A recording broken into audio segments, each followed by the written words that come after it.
Hi, everyone. Welcome to Chapter 3, Theory of Consumer Behavior. Things are going to get a little more technical this week. So to start with, we're going to look at three concepts of utility and consumer behavior. The first is marginal utility, then ISO utility, and then budget lines. So just keep in mind that those are three distinct, separate concepts. So I like this quote. It's in your book. It says the budget should be balanced, the treasury should be refilled, public debt should be reduced, and the arrogance of officialdom should be tempered and controlled, and the assistance to foreign land should be curtailed lest Rome become bankrupt. People must again learn to work instead of living on public assistance. That's Cicero in 55 BC. So I thought it's kind of ironic because things haven't changed much since then. Anyway, moving on. When we talk about consumer behavior, we're all consumers. Even farmers in agriculture are consumers. So farmers have three characteristics like all consumers. The three characteristics of consumers are insatiable desires, limited income, and rational choices. Insatiable desires just means that you continue to buy things your whole lifetime. So you continue to buy food, clothing, televisions, all kinds of things. Limited income means you have a budget, and between how you spend your money to satiate your desires depends on your budget. So remember that in economics, we're focusing on making choices to overcome scarcity. So let's talk about this concept of utility. It's a simple concept. Utility is a theoretical concept because it's different for everyone. It's a term used in economics to define satisfaction or usefulness. Marginal utility is the additional satisfaction provided by the consumption of each additional good. You'll see what I mean here in a minute. Total utility is a total satisfaction as consumption increases. So marginal utility is the additional satisfaction. Total utility is the total satisfaction as consumption increases. And remember, utility is a theoretical concept that differs with every individual. So let's do an example of marginal utility. Let's do the pizza example. Let's say you're going to have pizza for lunch and you are asked to rate your utility on a scale of 0 to 10. So if you have a utility rating of 0, that means you have no usefulness or no satisfaction consuming pizza. In other words, you don't really like pizza. On the other hand, if you consume pizza and that first piece of pizza you consume, you really like it, then you would give it the highest possible rating, which would be a 10. And you can imagine that this is a theoretical concept. So everyone's utility rating could be different. So here's your example of your utility rating. And I would just do me, for example. If I eat one piece of pizza, it's usually delicious. It gives me a high degree of satisfaction. I eat the second piece of pizza, it tastes good, but it's not quite as good as that first piece. I eat the third piece, now I'm starting to get a little full, right? So my utility rating is diminishing. And finally, my last piece of pizza, I'm eating it because it's sitting there in front of me and it looks like it would be really good, but I'm getting kind of full.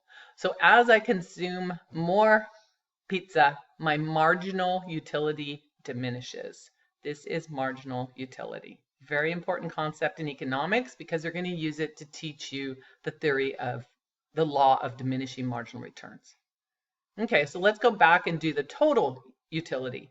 So remember, the total utility is a summation of all the utility. So I start out with a 10, and then my marginal was an 8. So 8 plus 10 is 18. My third piece, marginal utility, was a 6. So 18 plus 6 is 24. And then my marginal utility on the fourth piece of pizza was a 2. So 24 plus 2 is 26. So total utility is a summation of all the utility ratings. So basically, marginal utility decreases as you consume more. In other words, as I get full, each additional piece provides me with less additional satisfaction. Total utility increases as I consume more. Very important concept. So I'm getting fuller, therefore my total utility is increasing. Sounds so simple, but when we put it in a graph, it seems like it gets complicated. So here's a graph of your total utility. And not mine, this is a different example from the book. So as you consume more burgers per unit of time, your total utility increases. As you consume more burgers over time, each additional piece provides you with less and less utility. So your marginal utility has a negative slope or is decreasing. Okay, that is a good graph to remember. Very important. So in learning those two things, we can now state the law of diminishing marginal utility. The law of diminishing marginal utility says, as consumption increases, marginal utility decreases. As consumption increases ceteris paribus, which means holding all other variables constant. In other words, you do your little demonstration of marginal utility in one setting. I can't, wait 3 hours to eat my lunch because then it doesn't really measure my marginal utility.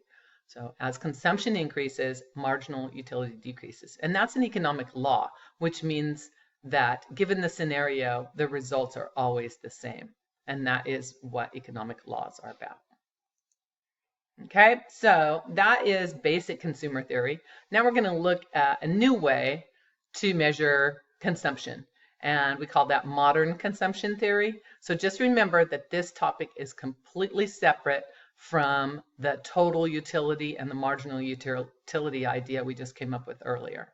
So just a new way of looking at consumer behavior, a more complicated way. So modern consumption theory looks at these things called indifference curves or iso-utility curves. And this is complicated, so you have to maybe check the book. You need to listen very carefully, maybe replay it a couple times. So in modern consumption theory, you have these things called iso-utility curves or indifference curves. So an iso-utility curve is basically a curve that shows the consumption bundles or combinations of goods that consumers like. So instead of rating pizza, we are now consuming bundles of goods that give us a utility that is equal. So keyword here that you need to know is consumption bundle. A consumption bundle is a combination of goods that consumers like equally. So let's look at the next slide. It might be all clear now. Okay. Well, it's in one more slide after this. So in the next slide, you'll see an iso-utility curve or isoquant, or sometimes we call it an indifference curve. Same thing for the curve, 3 different names, all mean the same thing. Each point on the curve represents a combination of goods that provide you with equal satisfaction, and each combination provides the same level of utility. So as we look at the graph, I'll just go there now. If we look at the graph, points on this graph, point M, Q, and R all represent different bundles of goods.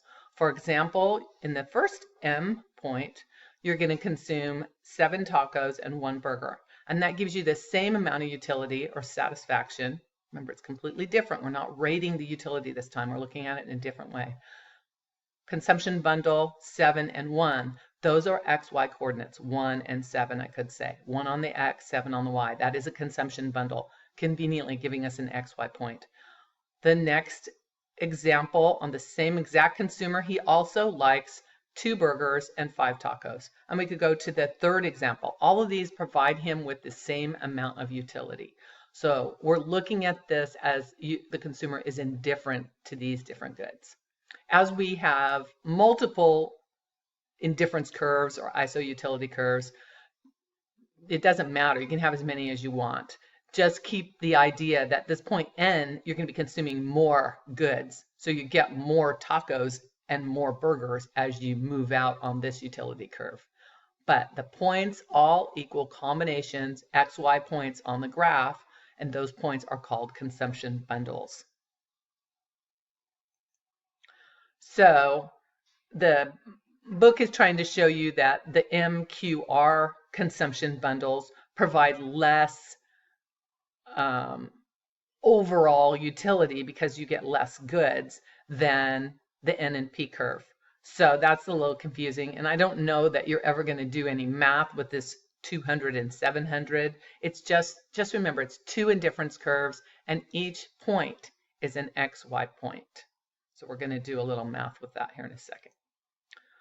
Okay, so it just says that normally you would expect many indifference curves. So there's no problem there. You can have as many indifference curves as you want, and basically what you're doing is looking at what a consumer likes to consume, not putting in the budget, not worried about how much disposable income they have, nothing like that. That's going to come up here in a little bit. That's what the budget has to do with. But right now, we're just looking at what the consumer likes. Not what they can afford, but what they like. Okay?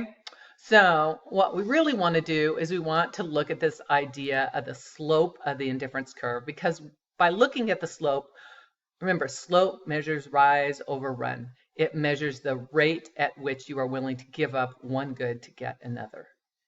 The rate at which you're willing to give up one taco to get one more burger. So let me pop back here. So the rate at which you are willing to give up one thing to get one more. So when we measure the slope, we're looking at the change in y divided by the change in x. The change in y divided by the change in x. And that is how we look at this idea of marginal rate of substitution. So that is a very important concept because it's introducing you the idea of calculating slope and looking at how one good can replace another. Okay, so let's just remember that. So you are going to, this consumer is willing to give up 2 tacos to get one more burger. Change in y is a -2. The change in x is a 1. So -2 over 1 means he's willing to give up 2 tacos to get one more burger. That is the marginal rate of substitution. You're going to have to do some calculations on that. Okay. Last but not least in this chapter, now we're not just looking at what the consumer wants, but now we look at this idea of a budget, which represents the limited income characteristic of all consumers. So the budget constraint, remember, the idea of a budget is not like what you have to spend. In economics, when we talk about a budget, it is the total amount of money that you will spend. It's kind of like in education. When you get a budget, you better spend it all. So you have to make a budget line. So remember, you have a utility curve. Now we're doing a budget line. You have to have some prices. So we have to know how much tacos cost and how much burgers cost. So let's take a look at this idea. So here's some examples of how you could spend your limited income.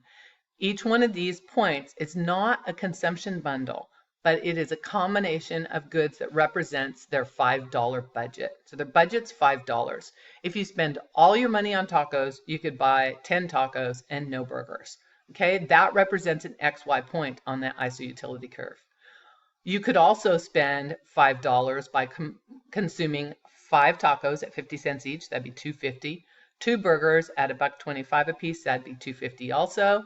Add those two together, your budget's $5. So you could afford that combination. It doesn't have anything to do with what you like.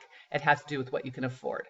So remember, what you can afford and what you like might not always be the same thing. If you spend all your money on burgers, you can afford 4 at $1.25 each. So these are not really consumption bundles. They're combinations of goods that fit your budget.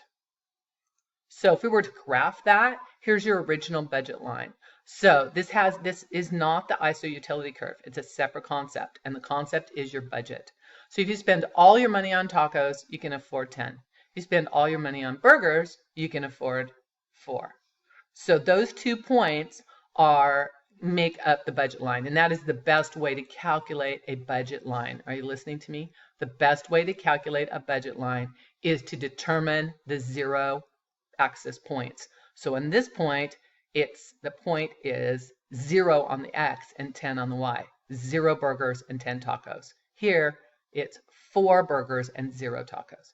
So they're showing you the budget line because that's how they're going to teach you demand, and demand is chapter 4.